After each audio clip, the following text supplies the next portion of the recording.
Okay. Zing! Zing! Next! Short zing. What do we got? Oh boy. I didn't know this was going to happen. I didn't know this was going to happen. I am torn on this one. I just saw Brad for the first time. I saw a very different Brad just flash through his eyes. Yes. So, see, all right. So I'm going to put my personal bias aside. Okay. Because, yes, he may have cost me a role in the live-action Snow White. But here's what I got to say. And yes, he said that we're still going to do the dwarf and Snow White thing, and he kind of thought it would be too offensive to little people, even though he has a starring role in the most offensive movie to dwarves ever made. It's a movie called Tiptoes. If you ever have a chance, Google the movie Tiptoes. You gotta find that. Bring up that preview. Okay. It looks like an SNL sketch. Okay. Anyway, but despite that, the man's been very successful. He's a Golden Globe winner. He's hosted Saturday Night Live. He takes roles that have nothing to do with his dwarfism at all and still excels, and then roles that do and excels in those. So for that reason, and this is how you know I'm unbiased, Short King. What? Short King. My liege. I'm going to applaud you, Brad. Short King. Listen, I just man. witnessed growth. I just witnessed inner growth. You witnessed it. Yeah, I like that you specified inner growth because I'm not growing on the outside anymore. Yeah, sorry. I mean, I didn't even mean to. Okay. No problem. No problem. I'm with them now. Oh, no. No, you're fine. I did what they do. You're fine. So, but Dinklage is great. He has excelled, and oh my God! Hold on, he found the phone. Oh my! Wait! Oh, hold on! Just yes. I gotta take a minute to digest this. Hold on. Yes. I gotta be honest. The most offensive thing about this is that he looks like Jonathan Davis from Korn. He looks right now in the movie Tiptoes. Peter Dinklage looks like the white person that goes to Jamaica and then gets their hair braided because he's got dreadlocks, braids. I don't know what you want to call them, but he's got them. It's like that girl's like, tell me I'm beautiful, and he's about to go, oh, boom, da, ba, do, da, ba, dee, ba, da, ba, ba. She's like, oh, you speak so pretty. Yeah, yes. Exactly. He does look like a mini Jonathan Davis. Hey, now, if you're just listening to this via audio, first off, what the hell are you doing? It's a Goblin podcast. Watch on YouTube. Yeah. Go to YouTube. You have a goblin and a dwarf. This is a visual medium. Yeah. Come on. 100%. Hand to God, guys. You guys got to see this photo of Peter Dinklage. So this movie was called what? Tiptoes. Now, Tiptoes. Why was it called that? It is called Tiptoes because here is the premise of this movie. Now, when you hear, oh, there's a movie called Tiptoes starring Peter Dinklage. Yeah. Matthew McConaughey. Oh, really? Kate Beckinsale. Oh, my God. Gary Oldman. What? David Alan Grier. Patricia Arquette. No way.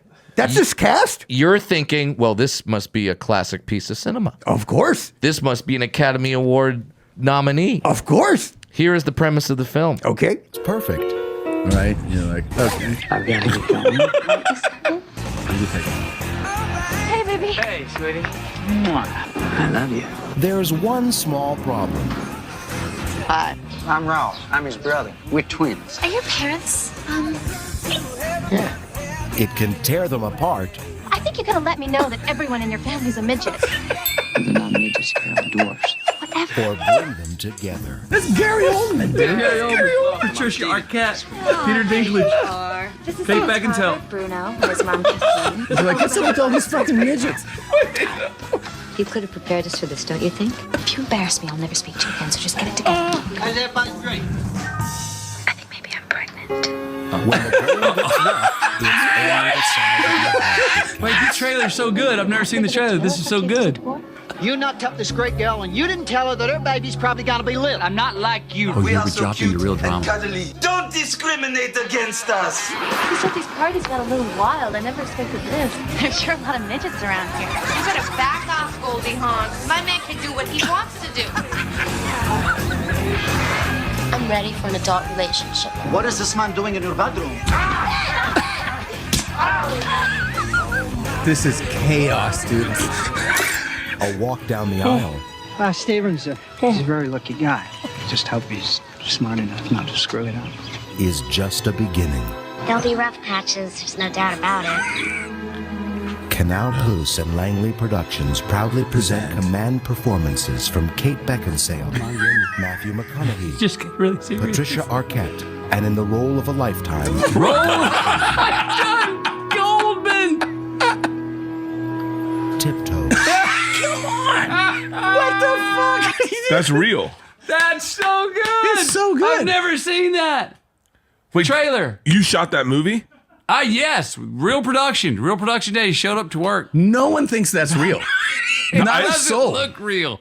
All right. The premise of the film is Matthew McConaughey falls in love with Kate Beckinsale. Wonderful. That sounds like a movie Checks out. I would go see. Absolutely. A nice little rom-com. Here's the twist. Matthew McConaughey's parents and brother are dwarves. And now she has a little concern about, can I marry into a family that is all dwarves? Now, his brother is played by Gary Oldman. And now you're saying, wait, but Gary Oldman's not a dwarf. You're absolutely right. Guess how they made him appear to be a dwarf? You're probably thinking, well, they used some advanced CGI, right? Some of that crazy Snow White CGI. If you're about to tell me they just put shoes on his knees, I will walk out of the studio. Well, get to stepping. No way! Come on, you gotta go! My God! Get to stepping. Find a photo of Gary Oldman in Tiptoes. Yes, he's laughing because he's already looking at it. They put the shoes on the knees. They folded his legs back, and then they actually used string and they tied his arms back so then his arms would be shorter. Brad, get to stepping, Goblin. Brad, hand to Gob. Yes. When you started this story and you mentioned Gary Oldman, I was gonna make a joke like, "Oh, what did he play one of the dwarves? Because he's like Mr. Method Actor." Yeah. But comedy must be dead because that is so insane. Yes. And absurd as a premise. Yes. Yes. That is true. Yes, that is absolutely true. And if you watch the preview, I advise everyone at some point watch the preview. When the narrator comes in, the inner world guy. It's that old. Yeah, Okay. he says. Oh my. Yes. God. He says in the preview. Yep. He's literally on his knees. He's literally on his knees. Now, normally, Gary Oldman would like to be on his knees in front of Kate Beckinsale for a completely different reason. This is the most offensive movie ever made about little people. How is this not a bigger controversy? And how have I not heard real quick, our good friend Paul Scheer, who came on our Christmas episode. Love Paul. Has this been on How Did This Get Made? I'll have to listen. I'll have to Google that because I do not know. Paul, if you don't have this with Brad Williams as your guest, you are leaving money on the table. Yes. Oh my God.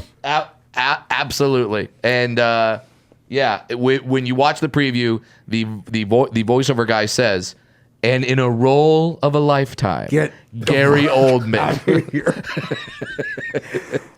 It's the worst movie ever made.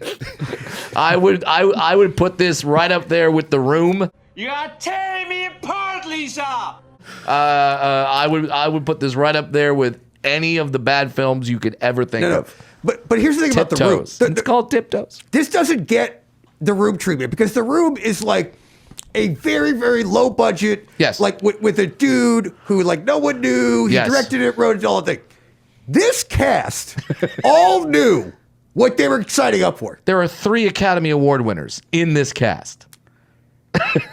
There's Patricia Arquette. This photo needs to go in the Museum of Offensive Bullshit. By the way, I would buy a ticket to that. Yeah, I would too. I actually maybe that's our side business. Yeah, the Museum of Offensive Bullshit. Yeah. This photo right next to Aunt Jemima. That's right. Yes, just side by side. We could spend the rest of the show on this. I can break this down. But I don't want to. Who directed this, by the way?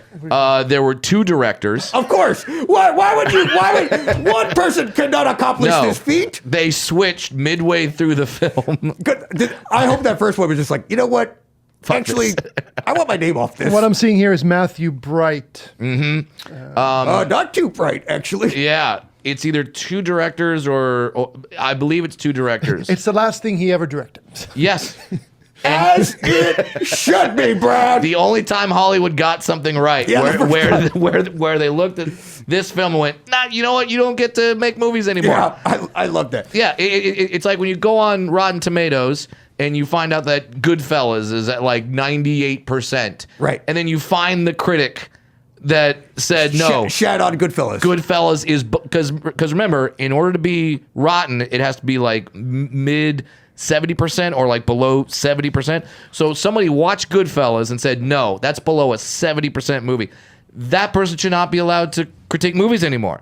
I agree. You're bad. You're bad at your job. So you direct Tiptoes. Sorry, you're done with Hollywood. Bye-bye. Bye-bye. Tiptoe your ass out of here, director. And to give the Paul Scheer a little credit, they did do an episode in 2012, I believe it said, about this movie. Oh, 2012. Well, they got to do a revamp and have me on. Yeah, 100%. 100%. Did they have a dwarf critique it? No. See, you need the perspective of an actual little person. That's right.